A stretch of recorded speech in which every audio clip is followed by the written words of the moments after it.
I'm reading chapter 11 from May You Have a Day, Making Every Day Better with the teachings of Rebbe Nachman of Breslov.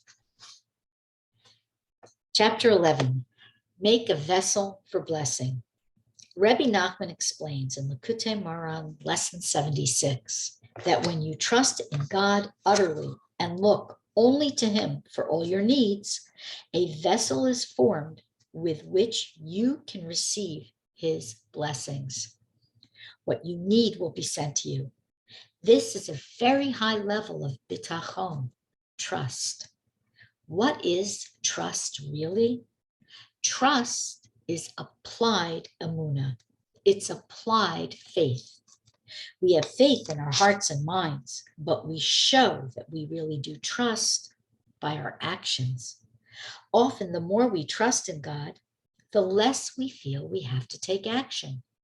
We have faith in God and trust that He will provide us with our paycheck, our food, our shelter. But the way of the world is, we must take some action. We don't sleep until noon and wait for our car payments to fall from the sky. We go to work. Action and emunah and bitachon build our blessings vessel. Our faith and trust helps us be at peace when someone gets the promotion we wanted. But that's because we trust the Holy One decided this wasn't the best thing for us right now. We don't work too much overtime because we know we need time for family and prayer and learning and joy. In ordinary times, we don't take extraordinary measures to make a living. We know that God wants us to work a reasonable amount of time and have time for other important things. In general, the higher a person's level of emunah and bitachon, the less action he needs to take in order to receive God's bounty. How do we make this internal shift?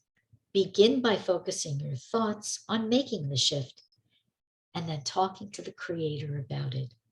Ask for His help. Hashem, how do I learn to trust you to send me everything I need? Help me, Hashem. I want to trust you. You can encourage friends and family to learn emunah and bitachon right along with you. When others in your life feel the way you do, it will reinforce what you're learning.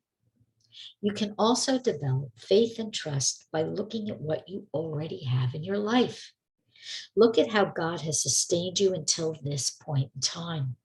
When you're going through a tough time, you might easily forget that many of your needs, if not most, have been fulfilled in the past and are even being fulfilled in the present. You probably have shelter and food and clothing.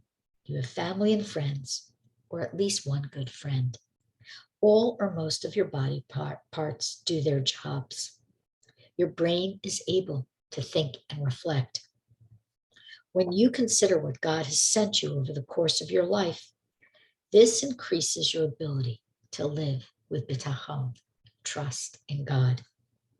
May you be blessed with a day in which you trust, believe, and hope in God.